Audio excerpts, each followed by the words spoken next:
All right, time to redeem myself. Okay, everybody, it's back to the basics for me. Um, as you know, I'm a beginner, I'm a novice, I'm a newbie at the bushcrafting survival community, and I absolutely am addicted to it, but I don't know much about it, so I'm learning. And what I'm doing right now is I'm watching all you guys and girls on YouTube that are putting out these awesome videos, and then what I try to do is, as a amateur, as a newbie, am I able to pull it off the way that people are explaining it?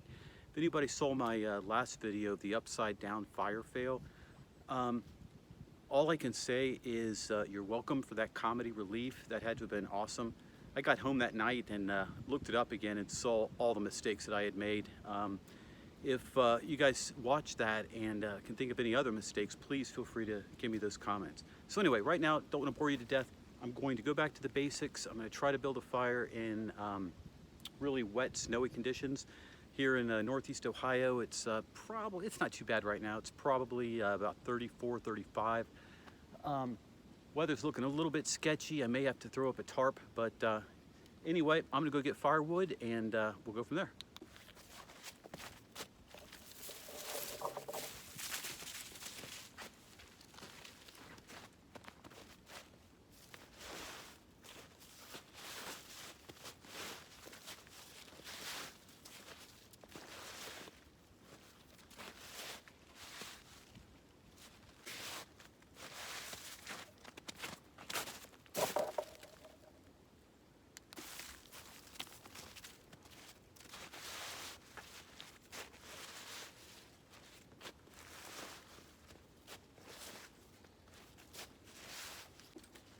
Okay, I've gotten down to the bare ground over there, and what I'm going to do is start getting our super small sticks together, like pencil lead, and I'm going to put something so it's not laying right on the ground. So I scored on some bark that was real dry, so I'm going to set that down. I'm going to build the fire on top of that, so the moisture and the ice and the snow don't destroy everything. I mean, on really good days, I have difficulties with this skill, so I don't need any more disadvantages here. I've heard of different methods to go about actually setting up the smalls and all that kind of stuff. Some people say do like a V pattern right here. Other people have it elevated a little bit. So I'm not really sure. I think what I'm going to do is, these are all my littles, except for that. And I think what I'm going to do is I'm just going to set them maybe in front of them for now. So once I get at least the tinder going, I can move some of these over. I'm going to do the same thing with some of these other sticks, and I'll show you what I got.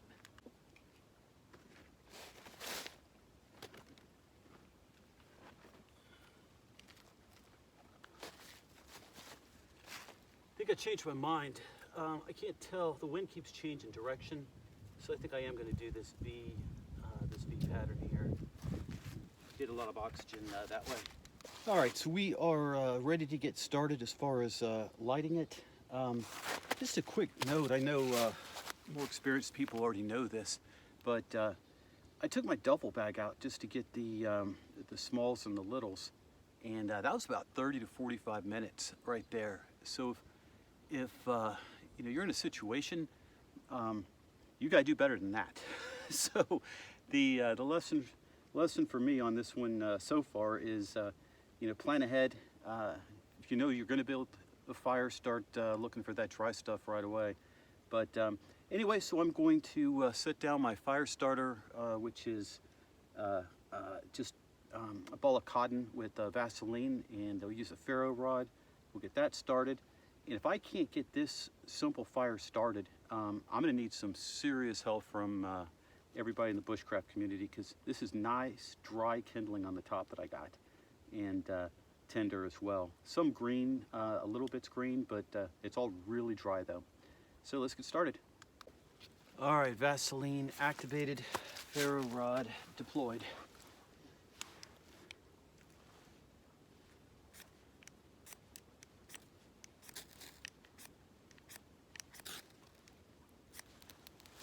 Okay, that is on.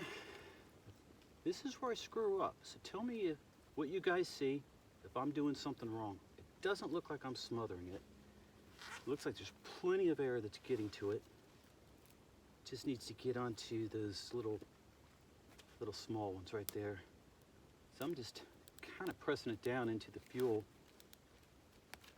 I hear it. I guess that may be a good sign. So now I'm just gonna roll some of this over.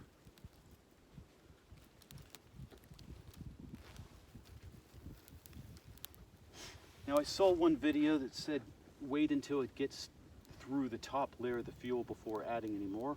Looks like it's there. Looks like the wind's coming pretty good, so I probably gotta put a backstop here.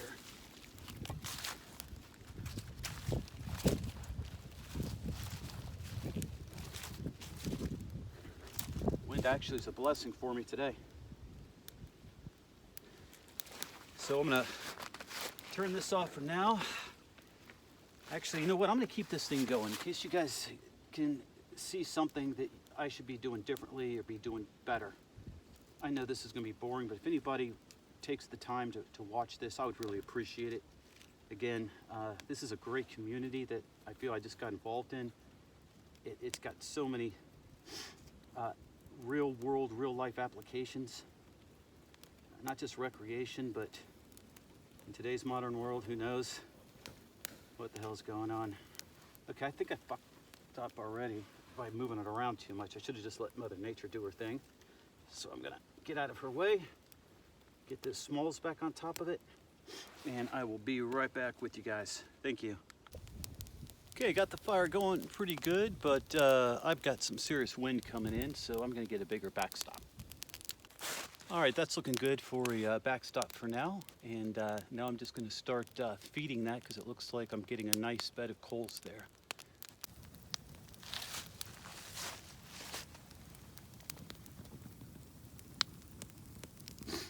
This is gonna work out just nice. All right, I'm gonna go ahead and call this one a wild success for me. I have got the fuel wood actually going now. Super hot bed of coals down at the bottom. I did use that V shape, then the wind changed direction. It came awful strong, so I just used two big wet damp backstops to stop some of the wind. But it was the wind actually was pretty good because it didn't block all of it, and I didn't have to get my face down there and blow into the coals or anything.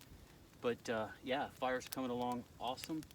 So I've now made one of my very first successful fire in saturated conditions without a lighter. To me, that's a huge deal. I know to a lot of you guys, you do that every day, but I thank you all for your encouragement and for your tips. I would really appreciate you subscribing to my channel. Again, you won't learn anything, but you can teach me stuff. And I'm happy to share any tips that I hear from anybody else. Again, thanks so much for watching. I appreciate it.